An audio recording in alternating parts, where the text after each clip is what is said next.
Hi, this is Mark. I created this channel to let out my random ideas. I always think it's good to quiet the mind from time to time, especially during this period. And the topic of interest today is I just want to talk about the boundary of science. Uh, Science, you can consider it as a set or it has a boundary, an outer boundary, and whatever is constrained within it is essentially all the knowledge base that we have or all the propositions that we deem true, or even false.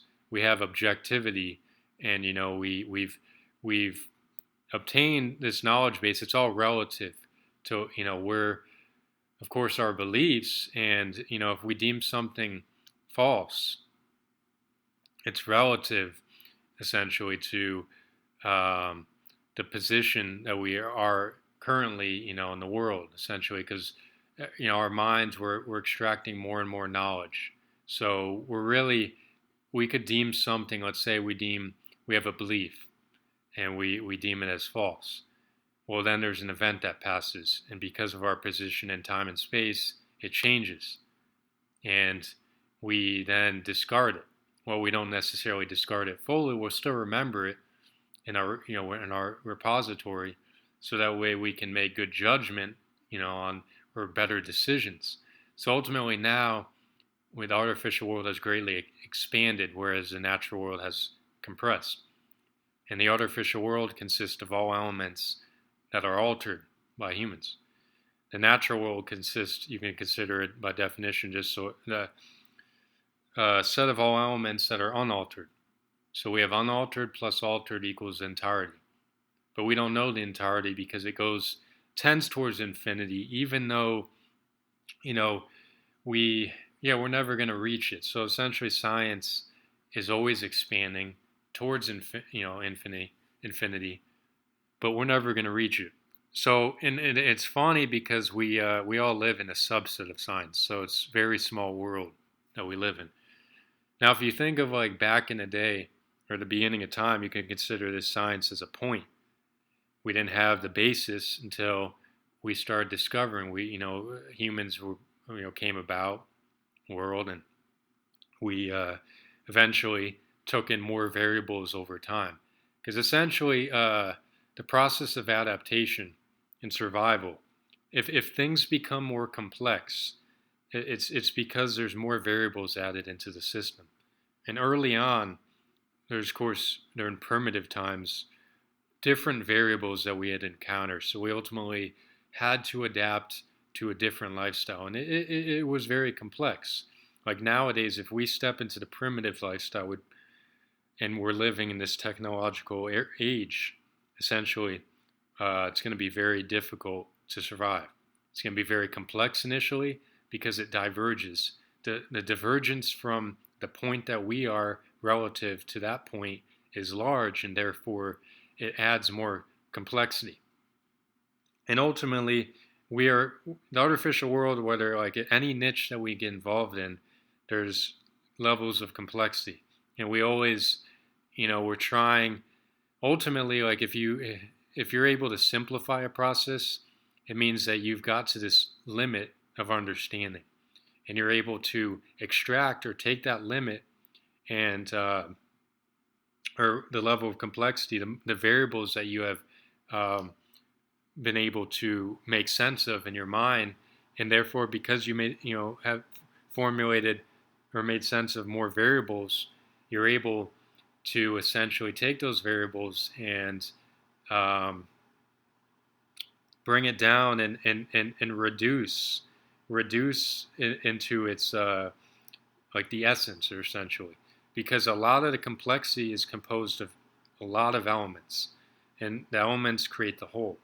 So ultimately, the world is tending in that direction, but in a different way. Because if you think of like technology, it is very complex because it's composed of many different elements. We like with bits of information, just the sheer amount of bits within each of these programs is so immense.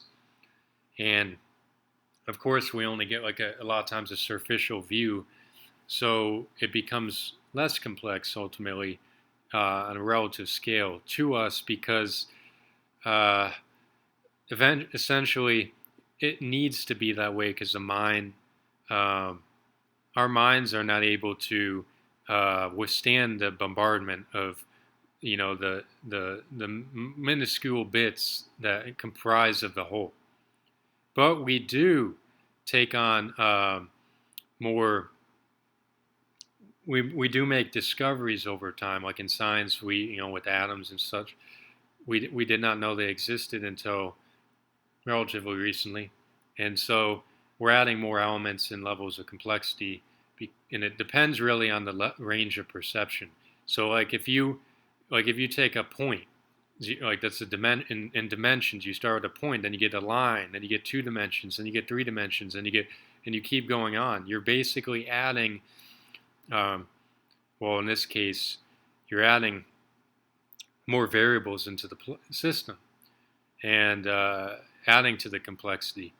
So, but what's interesting is, complexity. Um, it just, although it's needed for survival, um, it can, create a lot of anxiety and a lot of problems, especially now in the U.S. with the artificial world being, such so expanded relative to the past. So, like early on, you notice there was a lot of philosophers, great scientists who speculated, who had a lot of hypotheses, a lot of great ideas, because early on we didn't have the knowledge basis to reference. So it's supposed, the initial point, everything was, we're creating all the, ideas. We don't know the propositions, we're eventually communicating these ideas, and we make sense of, what we're, all the input. And eventually we come up with truth, what is true, what we believe, and what is false. And then science expands, and we gather resources, and we develop, ways to, expand and essentially develop and survive, and find better ways to survive. So it all boils down to that, our need for survival, and ultimately, when the population increases, of course, complexity has to follow. We need ways to increase the frequency of, or food output, or whether, distribution of goods and so forth to more people. So you reduce the complexity by initially adding it into the system. So yes, like stuff like now it like with technology, very complex in its creation, but ultimately once it makes things more manageable, and ultimately it's the complexity is always going to be different in different environments. Just like the primitive lifestyle is complex in terms of, all the variables that, there's basically different variables that need to be considered in that environment relative to environment now. It has a lot to do with technology. If you have go to a job, well, you have to get used to the programs. There's always going to be programs, and be able to replicate what, the system is able to accomplish. So now you can tell there's a lot of replication, because you think about information, because now we have globalization. Consider a thought, like if you have a thought, if we didn't have globalization, the telecommunication, and all the, the transport of, and just we're able to scatter to different areas at a faster rate. Not only that, we're able to cover more range.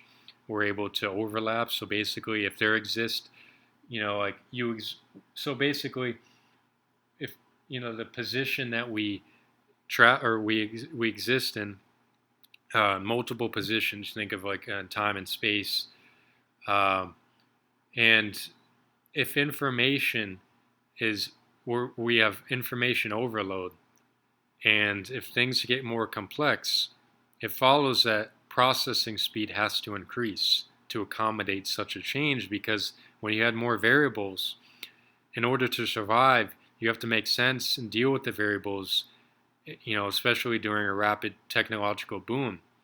And processing speed has to follow, especially when the population increases, because you have to deal with uh, the demand at a faster rate. So ultimately, this is generally what follows. And because of that, when you have like a thought that's scattering in multiple different directions, you're able to telecommunicate. It gets out there. The thoughts is it intersects more points, and because it intersects more points, what you end up finding is there's more influence, more social influence. More, think of social media. It could sway you one direction, it could sway you another direction. You know, it's we're bombarded with beliefs, different cultures, different pathways of what they believe should be right, and it's intersecting at more different areas, and therefore this kind of creates more chaos, and also kind of it creates more disagreements and potential disagreements. Of course, there's more potential to utilize this information. There's a lot of positives, but there's also going to be negatives when there comes positives. Um, and I just think that's why there's a lot of replication. Like if you go to like YouTube or many videos, well, it's getting scattered out there. And of course, what the thing is the problem is especially in like nowadays, the reward system or the reward feedback that we obtain or extract is going to be altered to a high degree, because every time if we saturate ourselves with, let's suppose, passive interests like watching TV, or interests that require minimal work, um, well, essentially, or for instance, social media, Snapchat, all these different platforms, it gets you instantaneous reward. Notice how the passive interests give you instantaneous reward or fast reward at a higher frequency. So that's why, like with technology, there's a lot of distraction, and of course, a misdiagnosis of ADHD. Um, and this can be one issue, because it's the bombardment, the information overload, the influence, and we're swayed in different directions, and we also have how I call it. We also have um, influence, by the media and the governments, and of course, when it's always getting out there, and we are exposed to it at a more frequently, well, it's gonna more probability to sway us. If we get exposed to a bit of information at a much lower frequency, it doesn't happen that recurrent, um, doesn't happen very frequently, well, we'll probably likely forget about it. But if it keeps hitting the same spot over and over and over and over and over, the potential, the probability to be influenced is higher. Not necessarily it's going to happen, but that's the problem, especially with these passive interests, is instantaneous reward. Yes, it feeds us like in the short run, but the thing is, and this is same with material goods. But the thing is, thing, or the it's not necessarily bad to have these rewards as feedback, but I think like with anything, it's and there's no right pathway that you really should take, or there's not a right pathway, I guess, for or for everyone, because ultimately we all will follow or will find optimal pathways based on our genetic code, or our uniqueness. Because if we have the uniqueness changes the trajectory of how we receive feedback, reward feedback, and so forth. So like materialism and all that, or if you like cars or you like sports, nothing wrong with it. Just like nowadays, like especially you'll notice there's a lot of videos circulating on goal oriented activities, or achieving success, getting to this level of success, and there's a lot of similarity between these videos, at least what I notice. And the main similarity, and it's funny because this is a lot of this is personality traits. there's two pathways that you could take, and ultimately, we need the variation of all these different pathways to get society to the position it is today. If everyone existed, if they were, if everyone were had my genetics, we'd probably still be in the Stone Ages at this point. Now, the reason, of course, is because you got to consider, yes, if I were to run into my own self and so forth in different environments, the thing is, environment will change the trajectory of the mind, but the probability of having a divergent pathway, or the distance between the divergence um, of traits is much higher when the genetics diverges at a higher degree. So, like, if everyone were myself, the genetics would be the same initially at the initial point. Of course, it would change with the environment because genetics does change with environmental conditions, and it will diverge. But ultimately, um, the traits that are initially there are going to be there's going to be some core traits that are expressed. Even in adulthood, the core traits that kind of stick with you. There's a lot of other traits that change, but there's a lot of these core traits based on the initial point.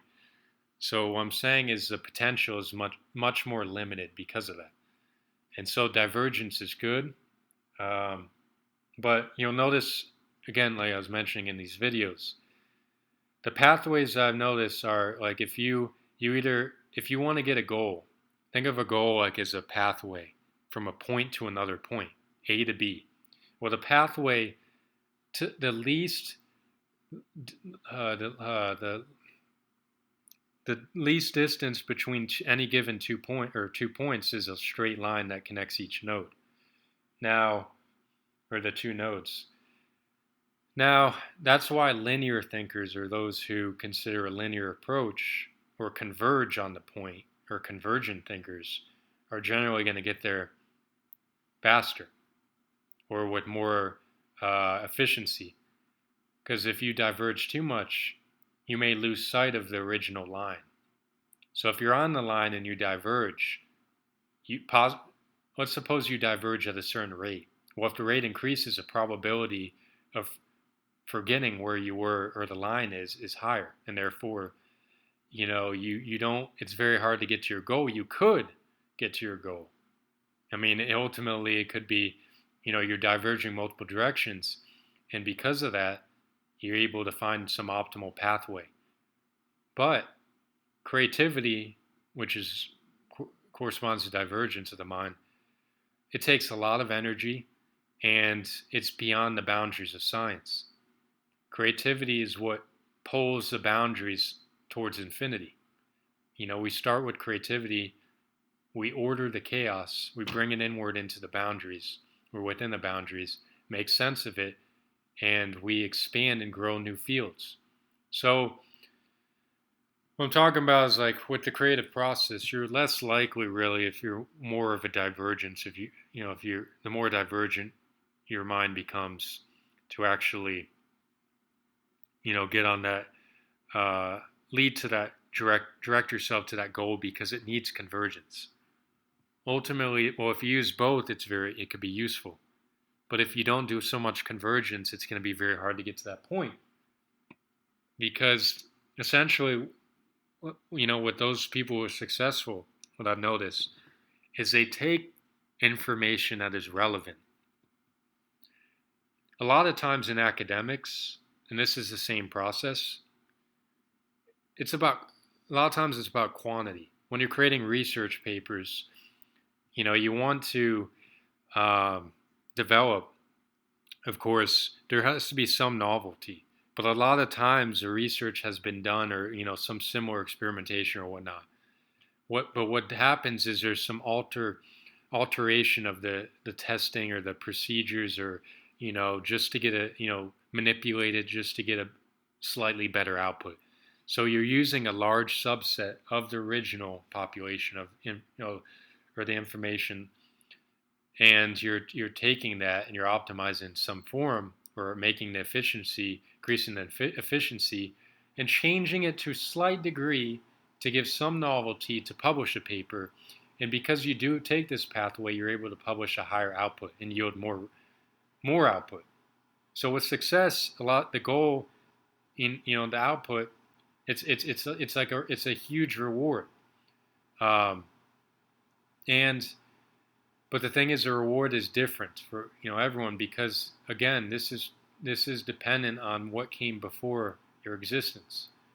So your ancestors, they got reward in some way, basically the way of their lifestyle.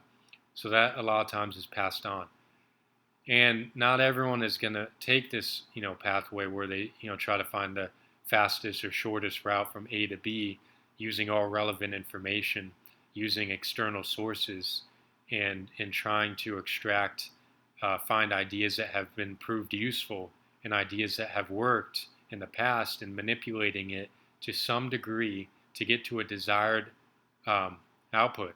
And ultimately, that's what you find in a lot of videos. Like when I got into web development recently, and I've noticed in a lot of videos they end it with "let's get started." So therefore, I knew there was a lot of circulation. There's tons of circulation of all these videos out there, and ultimately, the probability of having that thought or that type of response to initiate the or the or to transition the conversation is because of that. And ultimately, a lot of people will watch these videos of those who have obtained success, and it gives them like that initial reward because you may want to get to that point, and that reinforces it.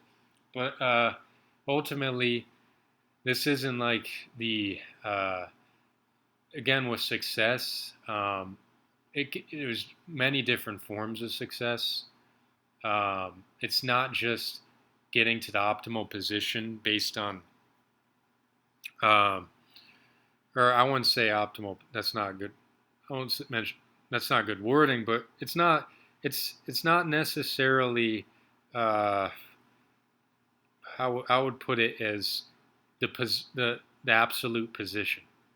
Like if you're comparing yourself relative to some absolute position, let's say some fixed position in the world.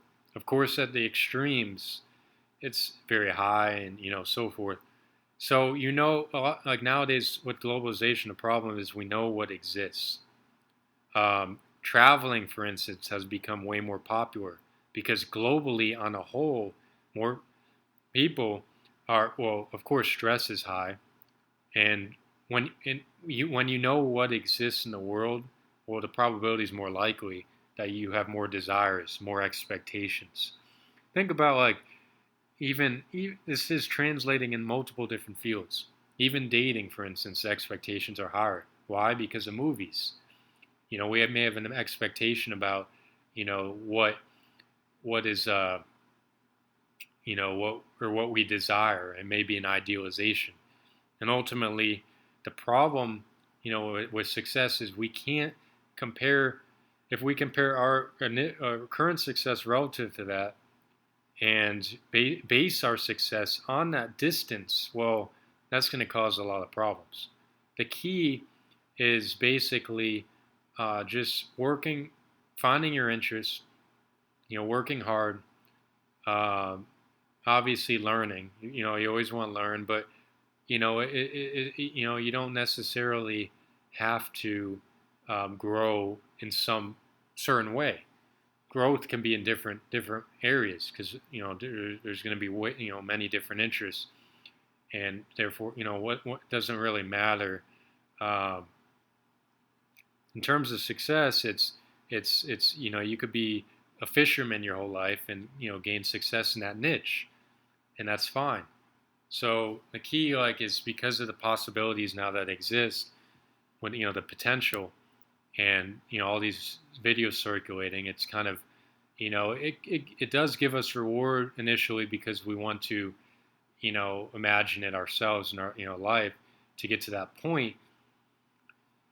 But the thing is that type of route, or taking that route, is probably the common denominator. It's the common denominator. It's the problem. It happens more frequently, and the reason for that is because the social influence in circulation. And another reason is when we have so much information flooded around, and there's an artificial world so massive, we have so many distractions. It's a lot harder. Of course, there's more potential to use this information, but basically, now it's like we're using it to construct more of the artificial world, and essentially kind of gravitating away from nature to an extent. Of course, we're gonna always have that traveling. You want to travel, go visit nature, but being consumed by like using cell phones or technology is definitely impacting the direction that we take. But also, not everything, like, we also need scientists who come up with new ways or new approaches who do not necessarily, have to achieve some position or status in their life, uh, in terms of like business development, or it could be, just success in terms of knowledge base, or how much knowledge has been obtained in a certain field. Success is, defined so many different ways. It's not, just, uh, based on these common areas like, fame or money, or, status or social status, or, you know, uh, all these different areas. It's deeper than that, and it's basically, um, how like, really in life there shouldn't be no regrets, because ultimately the key is you do what is optimal at that time, and you learn from mistakes, through making mistakes and just trying something and finding interest, because interest, we receive reward differently. And now with science, how science has expanded, we have so many different areas of interest or potential, and we can find so many different pathways, whether towards our success, or find more pathways to attain knowledge, find more pathways to travel, have a family, or any different, or any different avenue, like in this, especially in the US. Just because the variables have increased, the complexity has magnified. If you represent complexity as the rate of change and the amount of variables added into the system per unit time, and of course, um, we're going to have more opportunity, but we also have to adapt. And so, the key is, I think it's, just, uh, not really, or just focusing on, or finding interest, and not caring. Like, you can't, once you start comparing yourself relative to someone who's achieved absolute or position in their life, and anytime the distance is very large, it's gonna, and your expectation is high, it's gonna suppress, eventually suppress reward feedback if you let it drag you down, because a reward, the feedback we get is actually proportional to mindset. And when the mindset is strong, it reinforces the reward system. If the mindset is negative, well, that kind of, it can cause changes in the reward signaling, and eventually, then I like to bring up. To me, it's interesting because uh, when you talk about like alcohol, for instance, notice alcohol creates more cyclic change in respect to mood, or in respect to the reward feedback signaling. So essentially, what happens, like, think of like diabetes. You have a cycle of blood sugar. Initially, if you don't have diabetes, your cycle is smooth.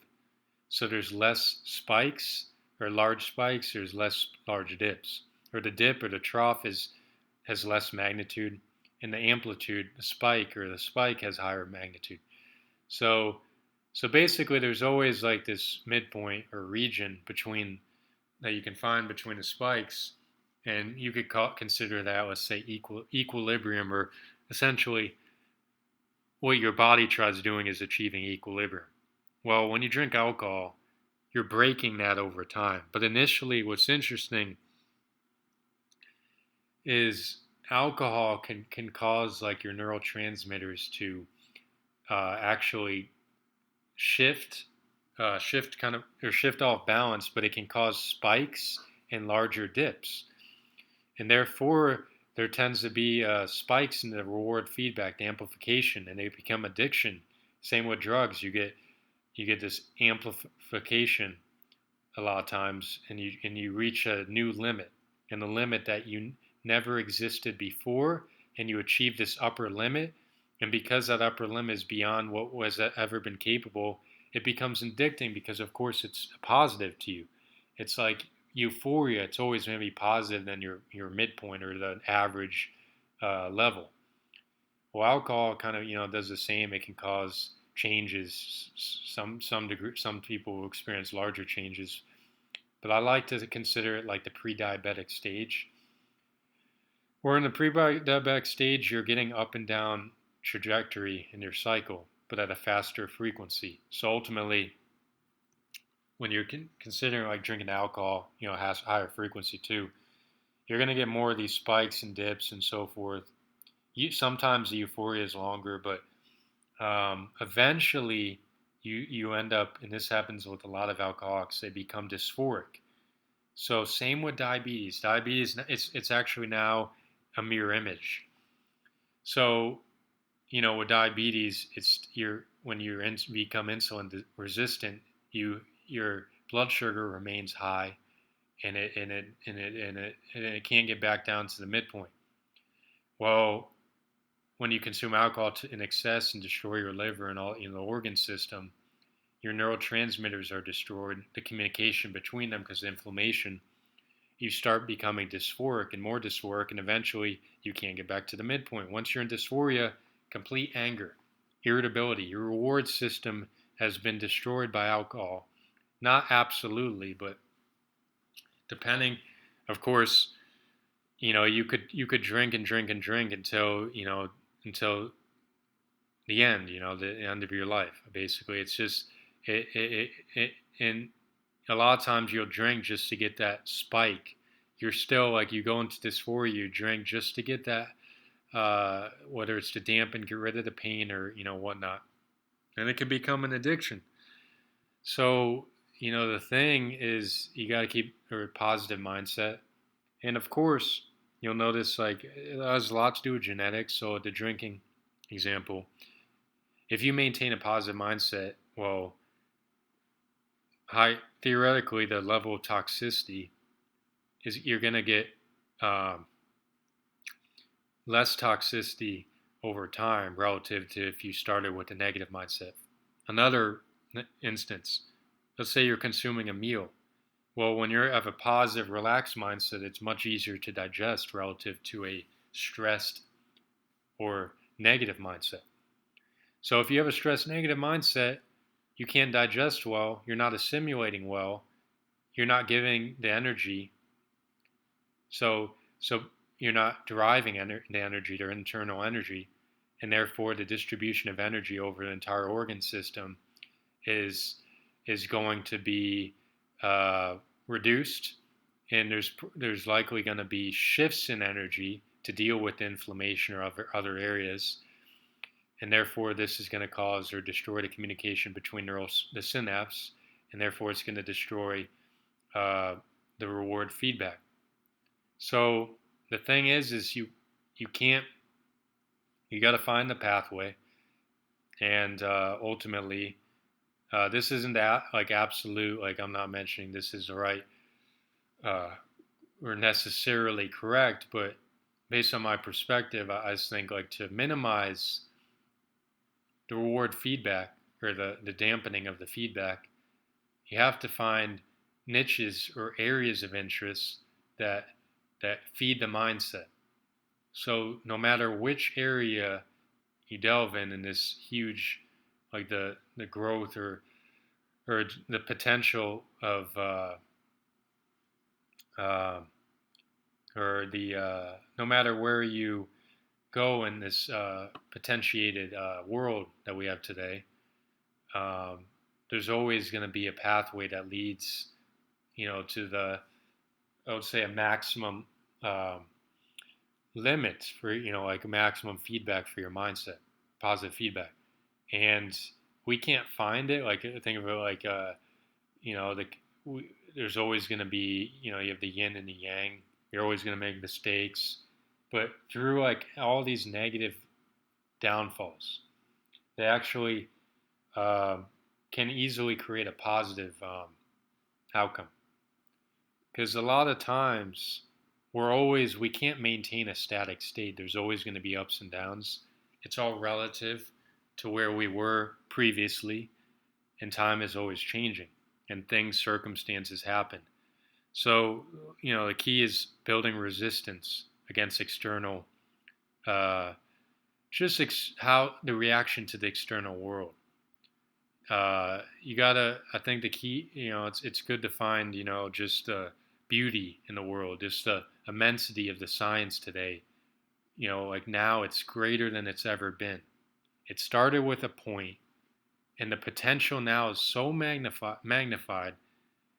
Just think about, you know, back then, of course, this would be like in a utopian world. It depends on the situation, but just knowing what existed, it's like it's like a utopian world. Do we want to go back into this dark ages, or where there's witchcraft and witchery, or like just times when when we believe, or believe in Earth was flat? Well, of course, it would be interesting. We wouldn't have social media or all this, um, these platforms. We'd probably say, yeah, it would be interesting for some time, but would we want to do it our whole life? That'd be another question. You know, people died at earlier ages. There's more disease. We have much better medical care now. M- Much more opportunities.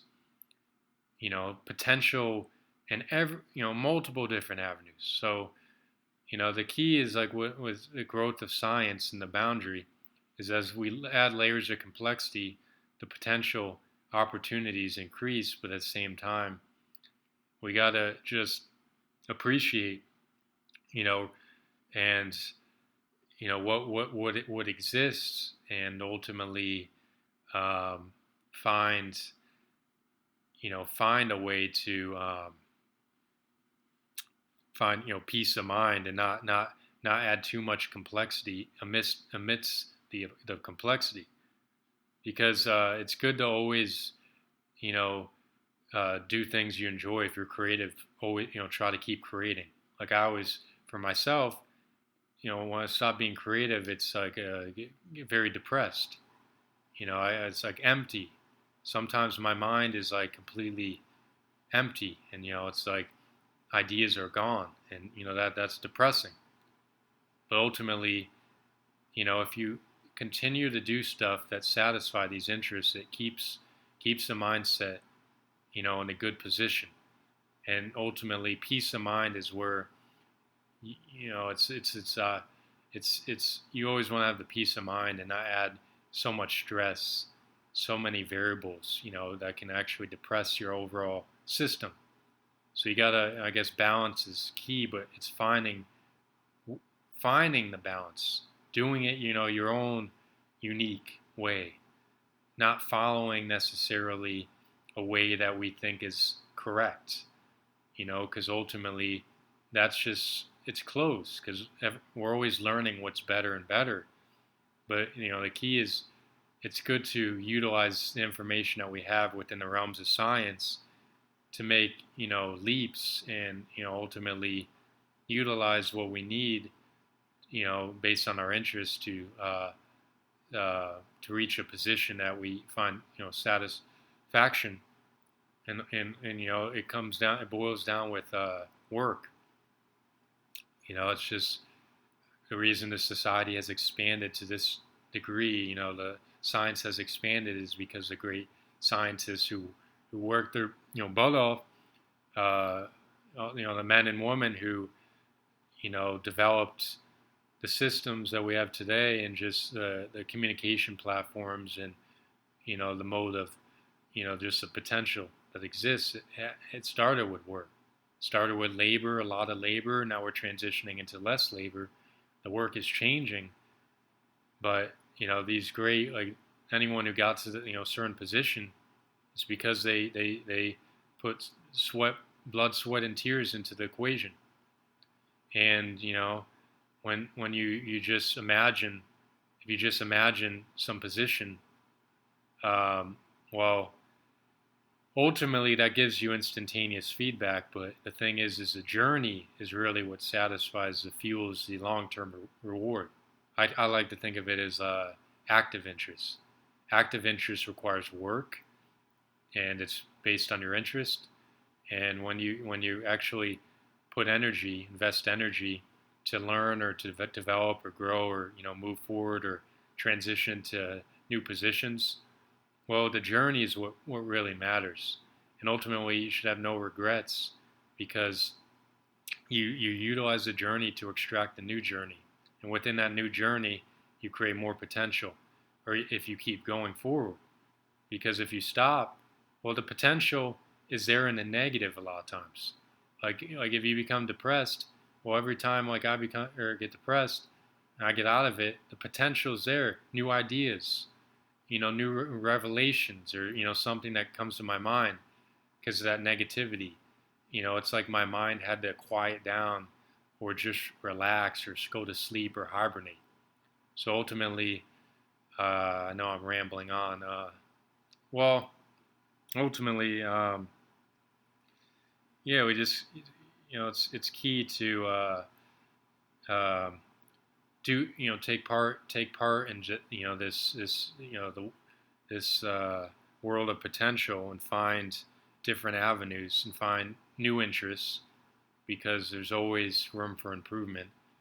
And just appreciate the simplicity, even just uh, even the simple matters, because that helps fuel the mindset as well. Just gives the mind a break. Ultimately, if you're always saturating yourself with complexity, it can be taxing. It yields more energy. So it's always good to just relax and appreciate the other areas that we don't saturate our life, or we don't aren't exposed to very frequently. Like we're not living in a primitive age, but we can appreciate, because that's what led us here. It started with that, and ultimately, if it weren't for that, lifestyle, we wouldn't be in this position. It would change. So it's always good to appreciate those other positions, and they're not necessarily inferior relative to what we have at the point, because it's all relative to the complexity that we have in the current system, and success is relative to that constraint. So if we have at a system, let's say we have a world with less variables, and it changes at a slower rate, that's just like dragging ourselves back to the past or something like. And ultimately, the system is the different, and there's different positions relative to that. So when the potential increases, a lot of times the extremities, when the extremes, the distance increases, that can cause a lot of issues, because ultimately there's more comparison contrast, and insecurity is fueled by comparison contrast. When you find distinctions between objects, well,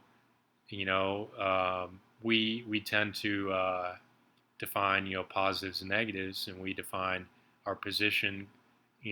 We could think of it as negative in this current system, but in another system, it could very much be viewed as positive. So a lot of times is this weight is the problem, weighing something with a value that doesn't even exist. So ultimately, contentment is, I think key, keeping the mindset on track, and amidst this, this huge world, or not, I wouldn't say larger world than previously. If it started with a point where we're currently at a, massive, we have a massive artificial world, and we only live in a very small subset of the universe. So it goes back to a point. So it's ironic that, of course, artificial world, or everything, the knowledge base started at a point, you know, and we got to this expanded region, science, the boundary of science, and yet within the universe, it goes back to a point.